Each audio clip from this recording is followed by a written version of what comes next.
नमस्कार, मैं हूं आपके साथ रविशंकर और आप देख रहे हैं कैपिटल न्यूज।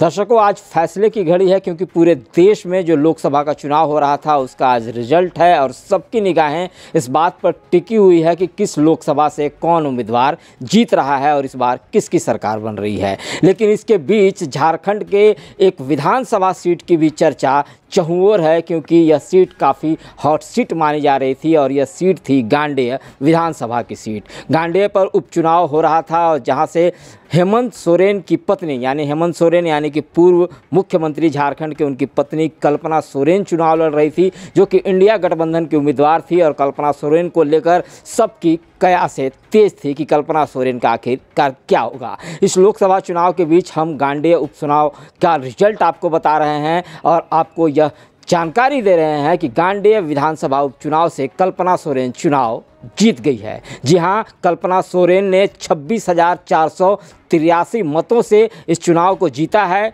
उन्होंने बीजेपी के उम्मीदवार दिलीप वर्मा को कड़ी टक्कर दी है और कड़ी टक्कर देते हुए इस चुनाव को अपने नाम कर लिया है। बता दें कि कल्पना सोरेन को इस चुनाव में 1,89,075 वोट मिले और बीजेपी के जो उम्मीदवार थे दिलीप वर्मा, उन्हें 82,492 वोट मात्र मिले। पूरे राउंड की गिनती हो चुकी है गांडेय विधानसभा उपचुनाव में और इस चुनाव का जो रिजल्ट सामने आया है उसमें 26,483 वोट से कल्पना सोरेन इस बार चुनाव जीत गई हैं, जिस पर सबकी निगाहें टिकी हुई थी। कल्पना सोरेन इस चुनाव को लेकर काफ़ी उत्साहित भी थी और पहली बार वो चुनाव लड़ रही थी। एक तरीके से कह सकते हैं कि पहली बार उन्होंने चुनाव में एंट्री भी की थी हेमंत सोरेन के जेल जाने के बाद। इस तरीके से, इस लिहाज से अगर हम देखें तो कल्पना सोरेन के लिए यह राजनीतिक सफ़र काफ़ी सफल माना जा रहा है क्योंकि पहली ही बार में जिस तरीके से उन्होंने न सिर्फ अपने सीट के लिए बल्कि लोकसभा के अन्य उम्मीदवारों के लिए भी झारखंड में घूम घूम कर चुनाव प्रचार किया था और उसके बाद भी अपने सीट पर